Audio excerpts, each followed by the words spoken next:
So dapat alam ninyo kung saan ang eksaktong lugar ng key sensor ninyo para pag natapat na lobat ang key fob ninyo, mapapaandar nyo pa rin. Good day mga bossing. So meron po akong i-share sa inyo mga boss na sa tingin ko, lahat ng car owners, dapat alam ang bagay na to. Kasi actually mga boss, nakakatuwa kasi sabi sa akin ng isang kakilala ko, meron daw isang sasakyan na hindi nabaha ng dahil sa tutorial ko. Okay, so nakakatawa na iligtas nila isang sasakyan na hindi mabaha ng dahil sa akin kahit wala akong ginagawa, di ba? So ito yung mga bossing. So yung sasakyan daw kasi nila, mga bossing, is nakaparking sa isang lugar noon, nakasagsagan ng bagyo noong nakaraan linggo. Tapos tumataas na yung tubig and kailangan nilang ilikas yung sasakyan. Ang problema, naka-keyless entry yung kanilang sasakyan. So ayaw gumana ng remote kasi lobat. Lobat mga bossing. Actually mga boss, ang tao na yon mga boss is hipag ng aking pinsan, okay? Tapos yung pinsan ko ang nakapagpaandar sa sasakyan nila. So paano nila ginawa yon? Actually mga boss, ang mga remote, keyless entry yan, pero meron pa rin yan physical remote. Eto, physical remote, okay? So tinuro ko dun sa video, sabi ko mga bossing, na kapag lobat ang key fob ng inyong sasakyan, mabubuksan nyo yan, gamitin nyo yung physical key. Tapos, syempre hindi nga na-detect ng sasakyan nyo yung susi kasi nga lobat siya. Ang gagamitin ninyong pang-pindot is yung key fob. Yung key fob mismo ang ipang-pipindot ninyo sa push start. Okay? Yun yung gagawin ninyo. Pero hindi yun applicable mga bossing sa lahat ng sasakyan. Ipapakita ko sa inyo kung bakit. Okay? So sa ngayon, nalalock and unlock natin yung aking pinto. Okay? Lock, unlock and then lock. Okay? So ngayon nilock ko muna siya. Okay? Papakita ko sa inyo, tatanggalin ko lang yung battery nito para maging parang siyang lobat. Okay, ito yung battery. Okay, kabit natin ulit. Sa ngayon, nakalock na yung ating pinto.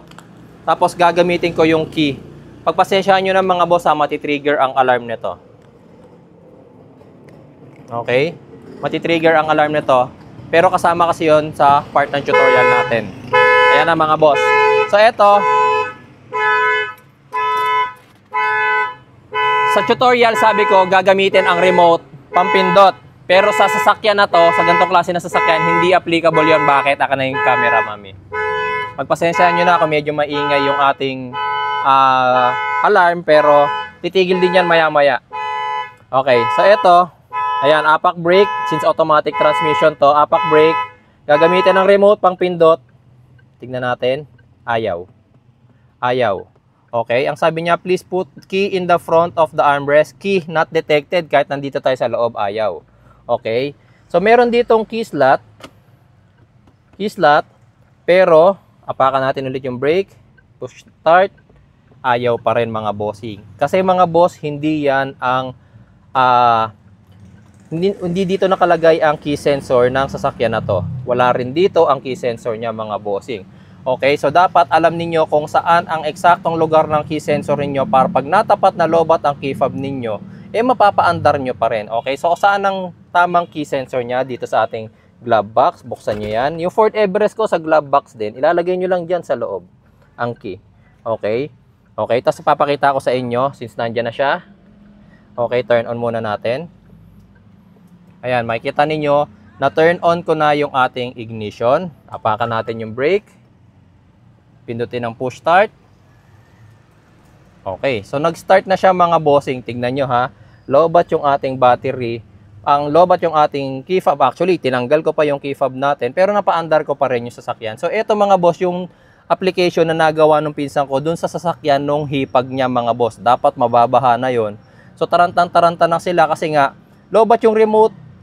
Okay, tapos yung isang kopya, dala-dala nung asawa nung hipag ni pinsan. Okay, so hindi na lang mapaandar yung sasakyan, di ba? So, buti na lang, syempre nanonood sa akin si pinsan, alam niya yung gagawin.